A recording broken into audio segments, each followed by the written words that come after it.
that make you mine. Wanted to know everything about you.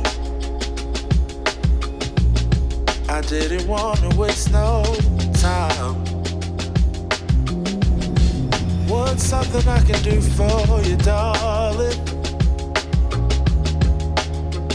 That would make you... You know, going to Gothenburg always reminds me of why I never go to Gothenburg.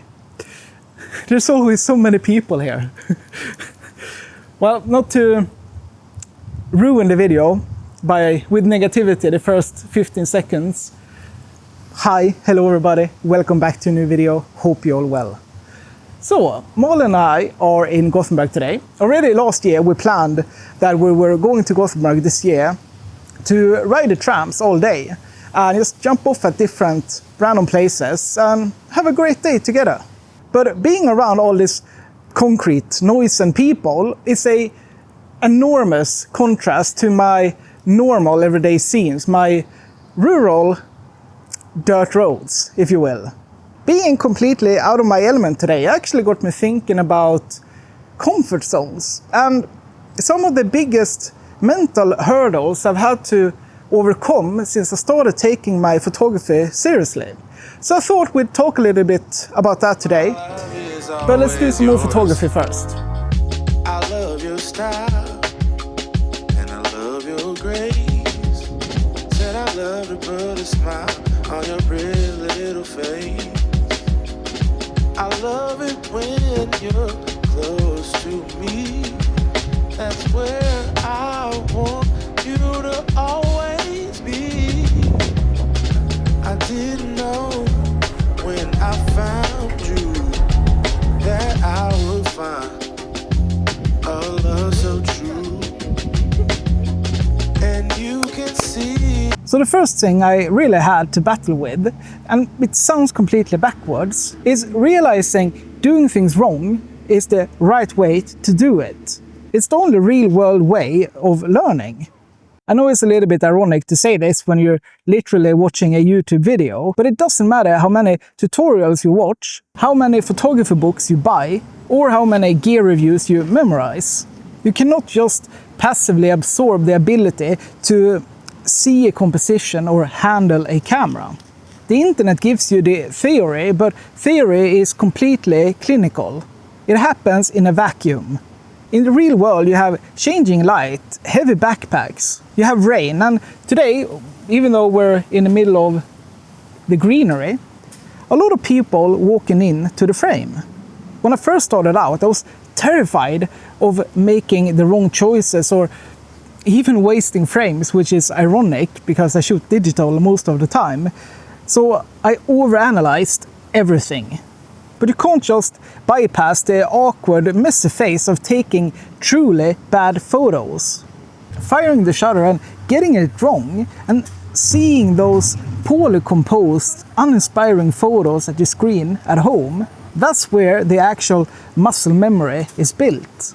You have to experience the friction firsthand to understand why a setting or a composition didn't work. So if you're out today and every shot feels like a failure, don't pack up the bag. That failure is just the tax you pay for getting better.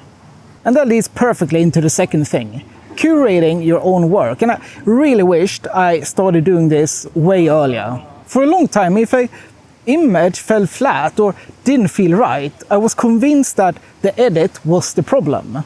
I'd sit at a computer at home, changing the sliders all over, trying black and white, trying color, trying more saturation, changing the curves and whatever else. To just hopefully and magically bring the image to life. But here's the hard truth that I learned. A good edit cannot fix a bad composition. You cannot slide your way out of a boring frame. That's where curating comes in. And by curating, I don't mean picking out the best shot and posting it online.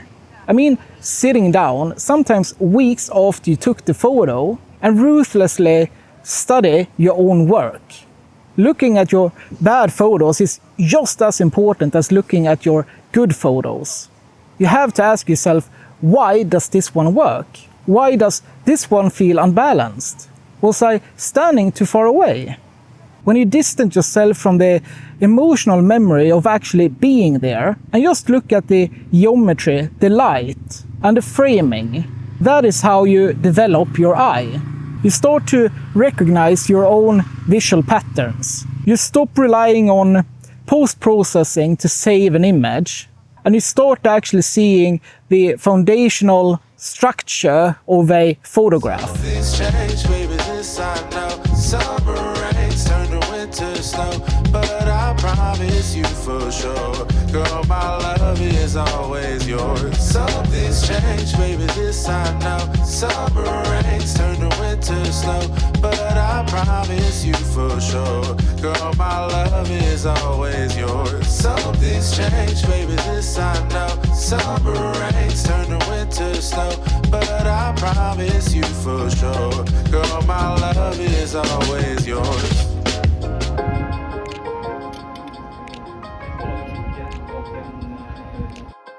Alright, so tip number 3. Let's talk about gear. Internet loves to argue about sensor sizes and spec sheets, but the truth is, gear only matters when it gets in your way. No reviewer or forum can tell you what camera is right for you, because the definition of a good camera is entirely subjective. For me, the best camera is the one I completely forget I'm holding. I want the technical side to just completely disappear, so the camera becomes an extension of my eye. It sounds deep, but if a system is too heavy or the menus are too complicated, if the ergonomics just feel wrong, it creates technical friction. And friction pulls you straight out of the creative moment. For someone else, the perfect camera might be chosen just purely for the fun factor. It might be about the tactile feel of the physical dials or how the in-camera JPEGs comes out straight out of the camera. Whether your camera is a 20-year-old DSLR or a brand new release from yesterday, if it lets you stay focused on a scene rather than stressing about settings and whatnot, then it's the exact right tool for the job. However, if I do have to give you a concrete suggestion about spending your money, always prioritize a great lens over a new body.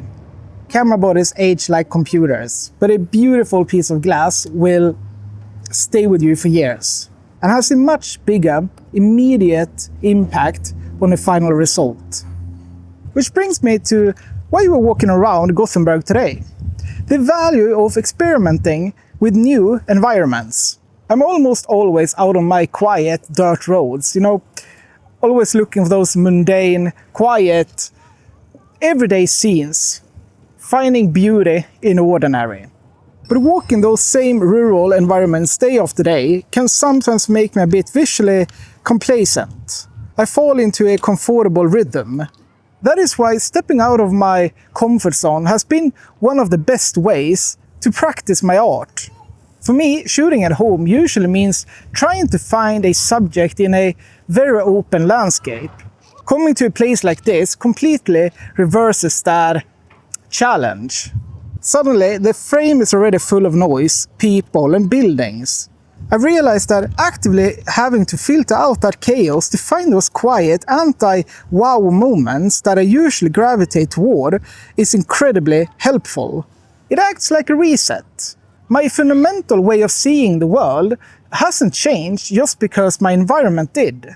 But taking my established eye and trying to make sense of a completely new type of scenery, that has been a real fun way to keep my creative muscles sharp for when I finally go back to my normal routine.